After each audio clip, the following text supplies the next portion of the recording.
Mother's ডেতে আম্মুকে 3 বোন মিলে এত কিছু রান্না করে একটা ডালা সাজিয়ে দিলাম, আর এটা দেখে তো আম্মু অনেক খুশি হয়ে যায়। আসসালামু আলাইকুম সবাইকে, ওয়েলকাম টু মাই পেজ। চলে আসলাম আরেকটি নতুন ভিডিও নিয়ে। তোমরা সবাই কেমন আছো? আলহামদুলিল্লাহ আমি তো অনেক বেশি ভালো আছি।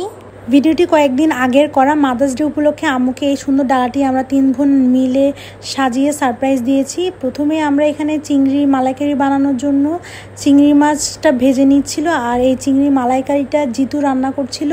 ওর হাতে চিংড়ি মালাইকারিটা আমার খুব ভালো লেগেছে। ও আমার বার্থডের দিন এই চিংড়ি মালাইকারিটা বানিয়েছিল। তো ওই দিন আমরা আবার বলি যে চিংড়ি মালাইকারিটা আম্মুর জন্য আজকে বানাই। বাসায় অবশ্যই ইলিশ মাছও ছিল, বাট আম্মুর কাছেও এই চিংড়ি মালাইকারিটা ভালো লেগেছিল, সেজন্য আজকে আবার করা। আর এটার ফুল রেসিপি আমি আলাদা করে তোমাদের সাথে শেয়ার করে দিয়েছি। আর চিংড়ির মালাইকারিতে নারকেলের দুধটা অবশ্যই দিতে হবে। নারকেলের দুধটা দিলে কিন্তু অনেক বেশি মজা হয়। এখানে হচ্ছে আমি চিকেন আস্ত রোস্ট বানাবো, সেজন্য আমি গোটা মুরগিগুলো ভেজে নিচ্ছিলাম। ভেবেছিলাম আম্মুকে নিয়ে কোথাও ঘুরতে যাব, বাট আমার আম্মু খুবই ঘরকোণে একজন মানুষ, তো উনি বাসা থেকে বেশি একটা বের হতে চায় না। এজন্য ভাবলাম বাসায় কিছু একটা করি। সেই জন্য আমাদের মাথায় আসলো আমরা 3 বোন মিলে আম্মুকে যদি একটা সুন্দর করে ডালা সাজিয়ে দিই, আম্মু তাতে অনেক বেশি খুশি হবে। আমার আম্মু আমাদের 3 বোনের রান্না খুব পছন্দ করে আলহামদুলিল্লাহ। আপনাদের সাথে আর একটা মজার বিষয় শেয়ার করি। আজকে যে মুরগিগুলো দিয়ে আমি রোস্ট বানাচ্ছি, এটা আমি স্বপ্নেতে গিয়ে কিনেছিলাম, আর এই স্বপ্নেতে ওই দিন অফার ছিল। আনফর্চুনেটলি গিয়ে দেখি যে মাত্র 99 টাকায় ওরা সোনালি মুরগি দিচ্ছিল, তো ভাবলাম এটাই নিয়ে আসি।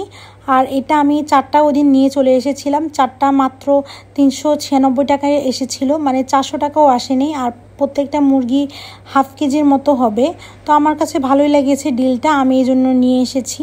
আর কথা বলতে বলতে এদিকে আমার চিকেন রোস্টটাও হয়ে গিয়েছে। আমি লাস্টে কেওড়া জল, চিনি আর গুঁড়ো দুধ দিয়েছি।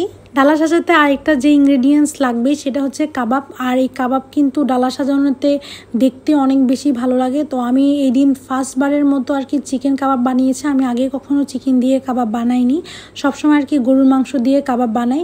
তো একটু ভয় ছিলাম কেমন হবে, বাট আলহামদুলিল্লাহ কাবাবগুলো অনেক ভালো এসেছে। আর আমি অল্প পরিমাণে বানিয়েছিলাম যেহেতু আমার হাতে সময় খুবই কম ছিল।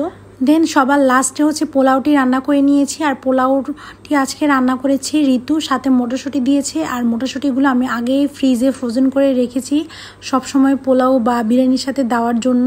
পোলাওর সাথে শাহি জিরা, দুধ আর ঘি দিলে কিন্তু পোলাওর টেস্টটা অনেক ভালো আসে, অনেক সুন্দর শাহি একটা ফ্লেভার বের হয়।